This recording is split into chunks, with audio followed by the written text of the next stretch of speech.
พอเฮาตายยังเฮาช้ำนี่ตอนเจ้ายังน้อยเนาะแม่เฮาได้ผัวแล้วแม่เฮาตายอืมพี่น้อยเนาะเฮานี่ลูกเฮากับผู้เดียวคือกันคือเฮาลูกเจ้ากับผู้เดียวอีกเลยเออก็คือแบบเพิ่นอายุหลายเติบแล้วได้พี่น้องแต่ว่าเพิ่นก็ยังบ่มีครอบครัวเนาะทางลูกแม่กัดนี่นะพี่น้องเนาะเพราะว่าเพิ่นทุกข์ยากเพิ่นว่าบ่มีไผเอาเพิ่นว่าพี่น้องเนาะแม่นบ่แม่เราบ่กล้าไปจีบไผลูกเจ้าเนาะบ่กล้าแล้วเราเฮ็ดเวียกหยังซั่นลูกเจ้าตอนนี้เฮ็ดเวียกใส่ปุ๋ยจีนใส่ปุ๋ยให้จีนไม่มิกนี่บ่ได้เงินก็ให้แม่ซื้อข้าวซื้อเกลือเป็นนัวกินวัน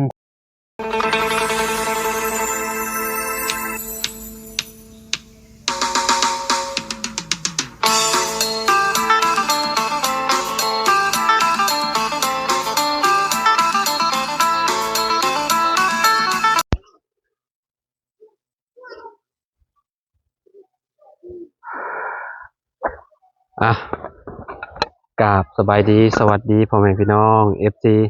เบิร์ดสุขูสุคนเด้อพี่น้องเด้อบ่ว่าสิอยู่ในและกระต่างประเทศนะพี่น้องเนาะเอามื้อนี้พี่น้องก็มาพบมาพ้อกับเฮาคือเก่าพี่น้องเนาะมื้อนี้ก็อยู่ที่บ้านห้วยยืงเนาะเมืองสกลแขวงสวรรณเขตเด้อพี่น้องเด้อเนาะก็คือสิเข้ามาหาครอบครัวทางแม่ท่านนึงนะพี่น้องเนาะซึ่งแนมเข้าไปก็นี่แหละเฮือนชาลานแปดลาวพี่น้องเนาะก็บ่ฮู้ว่าเราอยู่เฮือนบ่หรือว่าจังใดเนาะพี่น้องเฮือนเราก็ป๊อโตจังว่าสุดๆกว่าหมู่กว่ากองบ่จักในหมู่บ้านนี่เนาะพี่น้องเนาะโอเคเนาะพี่น้องเดี๋ยวเข้าไปหาทางแม่เพิ่นกันเลยเนาะว่าเพิ่นสิอยู่เฮือนบ่หรือว่าแนวใดเนาะไปตามมันเลยพี่น้องโอเคพี่น้องเนาะก็สิมาหาทางแม่ตู้เพิ่นนี่แหละเนาะสบายดีเด้อตู้เด้อโดยมีคนอยู่ได้พี่น้องเนาะผู้อยู่เทิงเฮือนผู้เนาะไปขึ้นไปหาเราก่อนเนาะมาลุงมาขอบใจลุงหนวดหลายๆเนาะพี่น้องเนาะลุงหนวดเป็นมือกล้องให้มืดพ้นบ่นี่หรือว่าจังใดพ้นสิตกบ่ลุงก็มืดคึมอยู่เนาะกระจุดให้บ่อ๋อโตเนาะพี่เนาะโอ้สบายดีแม่โดยสบายดีเด้อเนาะขออนุญาตนะแม่เด้อนี่ไปเด้อเนาะโอ้อันนี้เฮือนเจ้าเนาะแม่เนาะเอามาแต่พูดแต่บ้านละชานอยู่พี่อยู่เฮือนเขาเอามาแต่ใช้เกาะเอาผัวอยู่บ้านละชานผัวตายก็กลับมาพี่พ่อแม่ตายบ้านรัดชานเลยเมืองเดียวกันนี่บ่ที่ชุ่มหลันหอนี่ก็คือผัวเจ้าเสียชีวิตเลยแล้วเจ้าก็ได้ย้ายมาอยู่พี่กลับมาบ้านหัวยืงเนี่ยอยู่นำพี่น้องอยู่นำพี่น้องเลยพ่อแม่หมดตายเลยเสียไปแล้วแม่อยู่กับไผฉันแม่ฮอนบ่เจ้านี่อยู่กับไผนี่อยู่กับในบ้านบ่ว่าเจ้าเฮือนเจ้านี่เจ้าอยู่กับไผนี่นะกับลูกเขาเด้กับลูกเจ้าอ๋อลูกเจ้าจักคนคนนึงชื่อหยังน่ะแม่จันชื่อจันผู้ชายบ่ชายจักปีน่ะแม่6 ปีประมาณ6 ปีเพิ่นยังบ่ได้มีครอบครัวบ่บ่มีอ๋อโดยค่อยมากทุกข์ยากเจ้าชื่อหยังชื่อเฮานางกัดชื่อแม่กัดอ๋อก็คือหลังจากที่ผัวเจ้าเสียชีวิตแล้วเจ้าก็ได้มาอยู่พี่เนาะเลยมากับลูกเลยเลยอันนี้เฮือนนี่เอามาแต่พุ่นบ่เฮือนเจ้าเนี่ยบ่แต่พุ่นก็บ่มีเฮือนแบบนี้ทุกข์ยากเอาอยู่พุ่นก็บ่ได้มีเฮือนบ่เลยทุกข์ยากคือกันเนาะมาพี่ก็บ่ได้มีเฮือนมีหยังอันนี้เฮือนไปซะแม่เฮือนเขานี่เฮาอยู่เฮือนพี่น้องนี่บ่เลยอ๋อพี่น้องเฮ็ดเมียนเนาะตะกี้มันเป็นหยังซะแม่นี่นะเขาอย่าไว้เขาอันนี้บ่แม่นข้าวแม่นเขาอ๋อมันเป็นเหล้าต้นนี่จ้ะเลยเหล้าเขาเป็นเหล้าเข้าเนาะบ่มีเฮือนอยู่บ่มีเฮือนอยู่ก็เลยเจ้าอยู่ผัวเจ้าตายจักปีแล้วแม่3 ปีนี่แหละ3 ปีแล้วเนาะเพิ่นเป็นหยังน่ะแบบว่าเพิ่นป่วยหรือว่าจังได๋ ผัวหัน แม่นเพิ่นโซบ่ เขาบ่แม่นโชว์คือกันน่ะเป็นเว้าบ่บ่ดองมาเขาชักปองโควิดเด้ ปะดง ชักมันสลบมันก็ตายเลย อ๋อ ปองโควิด บางช่วงโควิดเข้าบ่ เลยเขาชักป้องกันโควิด เสียเลย เออ ช่องเทื่อเขาสลบหั่น ไปชักมา เพิ่น จังมื้อแล้วจังรู้สึกว่าอันตัวเองร่างกายบ่ดี ช่องเทื่อแล้วเขาชักเทื่อหนึงอันยังบ่ทันตาย ตัวหนึงน่ะคือแบบใช้ชีวิตปกติอยู่ เลย แต่ว่าเรามีพยาธิเราเองบ่จัก จักแล้วเฮาก็ ยัน ฮู้ แบบว่าบ่ได้เคยไปตรวจสุขภาพอะเด้ ว่าแม่นั้น ยันแบบนั้นแหละพี่น้องเนาะเพราะว่าถ้าคนเฮามันผัดบ่ฮู้ได้ว่าเฮาอันเป็นอีหยังหั้นนะเนาะเคยไปกวดไปหยังอยู่บ่จากทางผัวเจ้า บ่ได้ประกวดบ่มีเงินเลยลูกเอ้ยทุกอย่าง ก็เลยบ่ได้ไปก็เลยบ่ฮู้เนาะ เลย อืมก็คือเจ้าเฮ็ดอยู่เฮ็ดกินนั่นนี่เด้อบ่แม่กัด เลย อืมอันนี้บ่ดังไฟบ่แม่ ว่า อ๋อพี่น้องดังอยู่บนนี้เลยเนาะอืม ดังว่านี่ ดำปื้อๆเลยอันนี้เนาะ อ่าเฮ็ดให้เฮ็ดหน้าอยู่บ่ซะแม่ เฮ็ดให้เฮ็ดหน้านำพี่น้อง เฮ็ดหน้านำพี่น้อง อือ เอาให้หน้าตะกร้าจะได้ซะ บ่มี บ่มีที่จะได้ มีหมด ที่ก็บ่มี เลย เอาพี่น้องคือมีซะ มีอะพี่น้อง เพิ่นเฮ็ดแนวใดคือมีของเพิ่นชื่อเอาบ่ เอาเขาชื่อให้กระทางนำพี่น้อง บ่ว่าที่ปลูกเขื่อนปลูกชานนี่นะแบบว่าของเจ้านี่บ่มีเลยบ่ของเจ้าเองนี่ เฮาบ่มีเลย บ่มีเลย เลย แสดงว่าเจ้านี่นักสุดเนาะ ผม พี่น้อง รู้ หมดให้ อืมจะเป็นคนที่เท่าใดซะแม่เป็นลูกคนที่เท่าใด ลูกอะ เจ้าน่ะเป็นคนที่เท่าใด เฮาบ่รู้จักเลยลูกบ่รู้จักแต่ว่า เอ้าจะมีพี่น้องจักคน พี่น้องทางแม่เฮาแต่แม่เฮาก็เชียร์หมด แม่น แล้ว พี่น้องอันน่ะออกมาตามกันใช่ไหมมีจักคน บ่มีผู้เดียว ก็คือเจ้ามีเจ้าผู้เดียว เลย ก็คือบ่มีเพิ่นเลย บ่มี พี่น้องเจ้าน่ะ พี่น้องทาง แม่ แม่หมด มีแต่พี่น้องทั้งแม่อย่างเดียว เลย อ๋อแม่เจ้านี่ได้เจ้าผู้เดียว เลย อ๋อ ผู้เดียวเท่านั้น ผู้เดียวพ่อเด้ซะ เฮาลูกเฮากับผู้เดียวคือ พ่อ กันคือ พ่อ เฮา ไปใช้พ่อ พ่ พ่ อ อก็เสียดนแล้วบ่ เสียหมดพ่อแม่ อ๋อ เสียหมด ตายตั้งแต่ตอนจักปีเจ้า ฮอด เพิ่นเสีย ฮอด น่ะ ได้เช้านะ อ๋อเพิ่นเสียชีวิตตอน พอเฮาตายยังเฮาช้ำนี่ ตอนเจ้ายังน้อยๆเนาะ แม่เฮาได้ผัวแล้วแม่เฮาตาย อืมพี่น้อยเนาะ คือเฮานี่ลูกเฮากับผู้เดียวคือกันคือเฮา ลูกเจ้ากับผู้เดียวอีก เลย เออก็คือแบบเพิ่นอายุหลายเติบแล้วได้พี่น้องแต่ว่าเพิ่นก็ยังบ่มีครอบครัวเนาะ เลย ทางลูกแม่กัดนี่นะพี่น้องเนาะเพราะว่าเพิ่นทุกข์ยากเพิ่นว่าบ่มีไผเอาเพิ่นว่าพี่น้องเนาะแม่นบ่แม่ เลย เราบ่กล้าไปจีบไผลูกเจ้าเนาะ บ่กล้าแล้ว เราเฮ็ดเวียกหยังซั่นลูกเจ้าตอนนี้ เฮ็ดเวียกใส่พุยจีน สิพูยให้จีนไม่มิกนี่บ่เออ ได้เงินก็ให้แม่ชื่อเขาชื่อเพื่อเป็นนัวกิน วันเท่าใดแม่ วันหนึ่งแสนเช้า วันละแสนไปคุมื้อบ่ มือก็ไปมือก็บอกไว้ อืม เอาอยู่ก็อยู่คือกัน มีไผเข้ามาสัมภาษณ์เจ้าจักคนเลย ก็มีไผเมื่อวานนี่ก็โจ๊ะนั้น สิเข้ามาสัมภาษณ์เจ้าคือเฮานี่ได้ มีผู้หนึ่งบ่ เออ อ๋อ เจ้านี่เป็นแม่กับหมายเนาะ แม่ก็มา แม่กับหมายผัวตายเนาะพี่น้องเนาะอยู่กับลูกเนาะพี่น้องคือปัจจุบันนี่ลูกเราก็ไปเฮ็ดเวียกเฮ็ดงานซื้อได้เงินมาก็ซื้อข้าวเนาะพี่น้องเนาะ เลย นอนแบบนี้เลยเนาะเจ้ากับลูกเนาะ ลูกเขานอนเพิ่นเขานอนในบ้านนี่นะคือเดียวเขานอน นอนอ๋อน อน ก็ เพิ่น คือลูกบ่ได้นอนนั่นนี่ เออ ลูกใหญ่เป็นบ่าวแล้วเนาะ บ่แม่นนอนนี่ใช่เพิ่นแบบนี้ นอนผู้เดียวแม่ นอนผู้เดียวเจ้าเลยเนาะเฮ็ดอยู่เฮ็ดกินเจ้าก็เฮ็ดผู้เดียวเจ้า เลย แต่ว่าลูกหามากินน้ำบ่ เลย มากินน้ำแล้วเพิ่นก็ไปนอนพุ่นเนาะ เลย อืมที่ทางก็บ่มีพี่น้องเนาะอาศัยอยู่นำพี่น้องของแม่เนาะ เลย พี่น้องของแม่เพิ่นให้อยู่นำแต่ว่าที่ทางแม่นี่บ่มีบ่แม่ของเจ้าน่ะบ่ได้มีอันที่ทางบ่ดินดอนตอนหญ้าเราบ่ได้มีบ่ตะ มี กี้ หมดเขาเอาแล้วเด้ อืม หมดพี่น้องแม่เฮาเพิ่นหลังนี้ อืม เอ้า โดยเขาคิดว่าที่บอนที่ว่าเพิ่นปลูกเรือนนี่เพิ่นเอาให้เจ้าบ่แม่นเนาะ ว่าแม่น เพิ่นให้อยู่ซื่อ อยู่ก็อยู่ ๆขายบ่ต่างเฮือนหลัง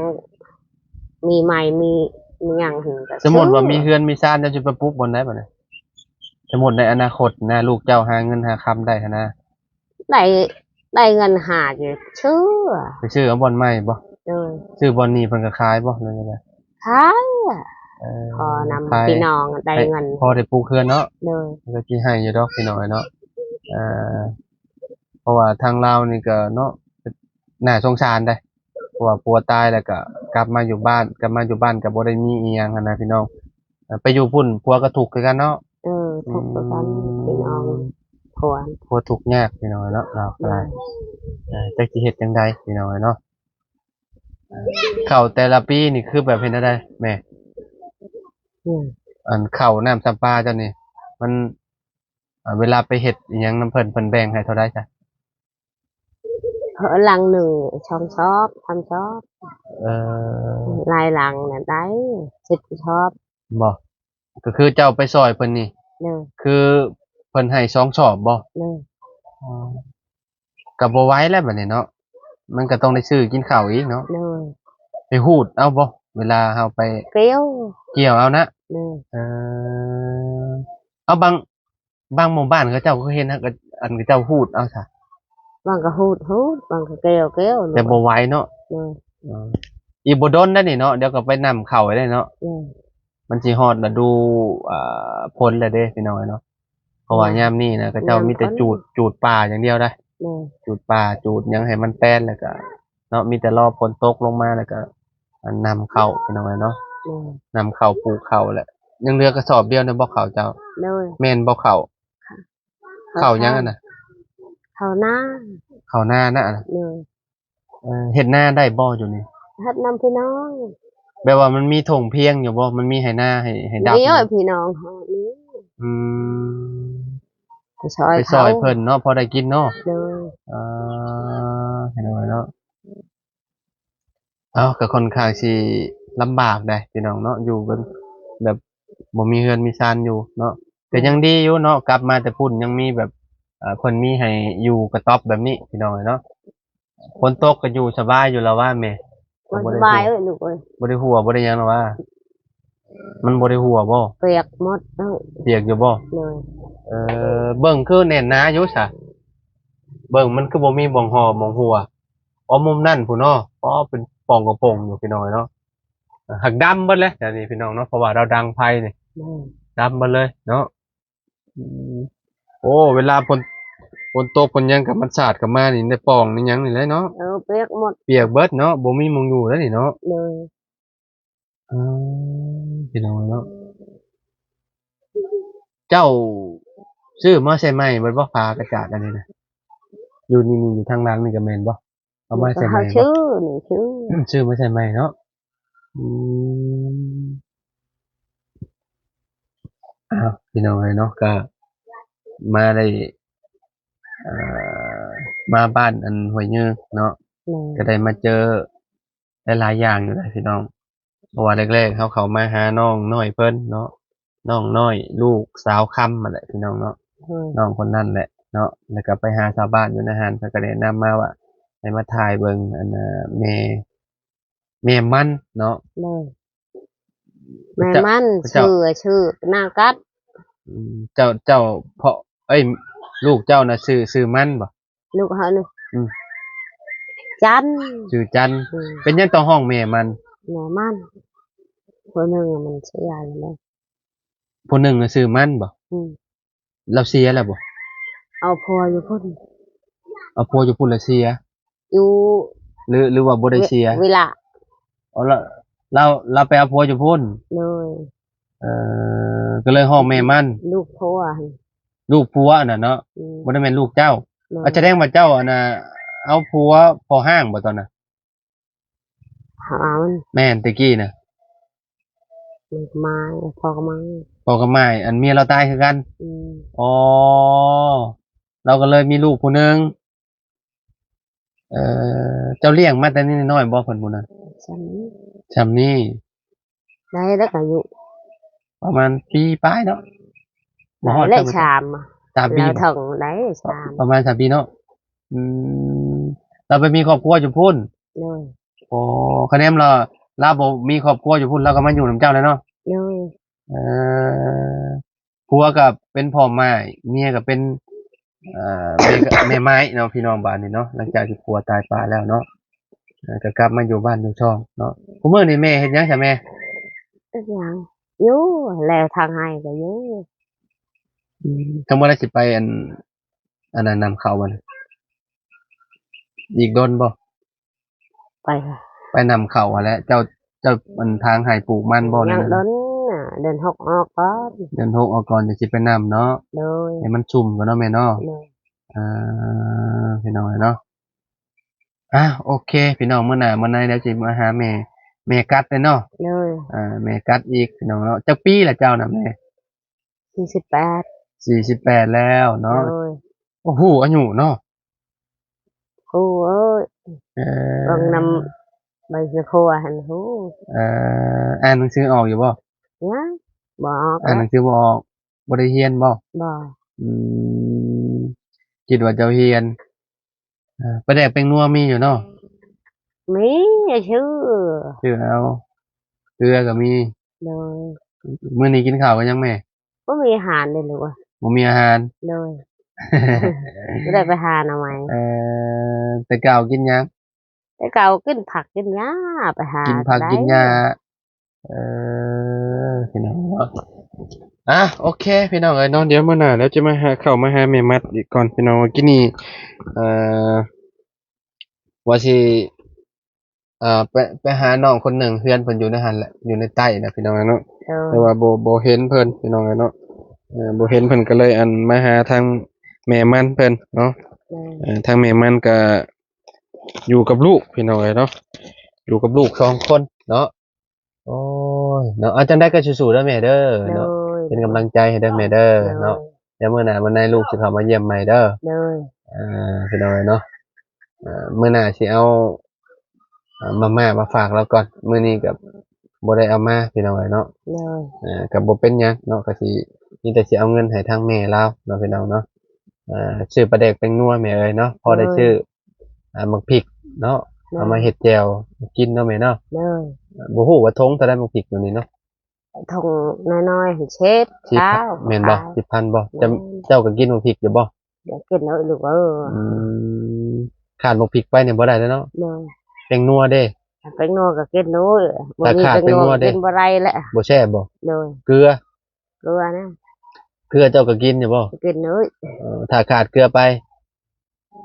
มันก็บ่แซ่ แซ่ บบ แล้วบ่มีเกลือบ่มีเป็นนัว บ่ว่าอยู่เขตใดเนาะ เลย กินเบิดพี่น้อยเนาะกินปลาแดกแป้งนัวเนาะ เลย ปลาแดกนี่ขาดได้บ่แม่ ขาดโอ้ยบ่มีเงินลูกเอ้ยเป็นนัวแน่เกลือแน่เผ็ดแน่บ่ขาดนะเป็นนัว แต่ว่าปลาแดกนี่ขาด ขาด โอ้ส่วนใหญ่จุมเจ้ากินปลาแดกแบบใดปลาแดกขวดบ่ บ่ได้แต่ตลาดฮะ อ๋อในตลาดหั่นแหละเนาะ เด้อ ซะหาเอาให้เด้อแม่เด้อ ขอบใจลูก โด เอ้ย ยเอาไว้ซื้อปลาแดก ให้ร่ำให้รวยเด้อลูกเด้อ โอ้ยเนาะขอบมุกขอบใจหลายๆเด้อแม่เด้อ เด้อ จุมเฮากับเป็นกำลังใจให้พี่น้องเนาะ เด้อ เดี๋ยวมื้อหน้าเดี๋ยวเขามาเยี่ยมแม่เราใหม่พี่น้องเนาะมื้อนี้ก็ได้เห็นเฮือนจานเราแล้วพี่น้องเนาะประมาณนี้เฮือนเพิ่นเนาะบ่ได้แม่นเฮือนเจ้าหรอบ้านนี่เนาะ บ่แม่นเพื่อนเฮา มันเป็น เพื่อนพี่น้อง เหล้าเข่าเนาะ เหล้าเข่า ใช้ เพิ่น เขา เราเข้าเพิ่นมาอยู่จักปีแล้วจะมานอนอยู่นี่ มาอยู่นี่ช่องปีนี้ 2 ปีแล้วบ่มานอนอยู่นี่บ่เออไปใช่แม่ครับไปแล้วเด้อแม่เด้ออยู่ดีแม่สบายดีเด้อแม่เด้อ เออ พี่น้องก็สิประมาณนี้แหละพี่น้องเนาะเราอยู่ได้เหล้าเข้าได้พี่น้องเลยเนาะอยู่เหล้าเข้าญาติพี่น้องนั่นแหละพี่น้องเลยเนาะเพราะว่าเพิ่น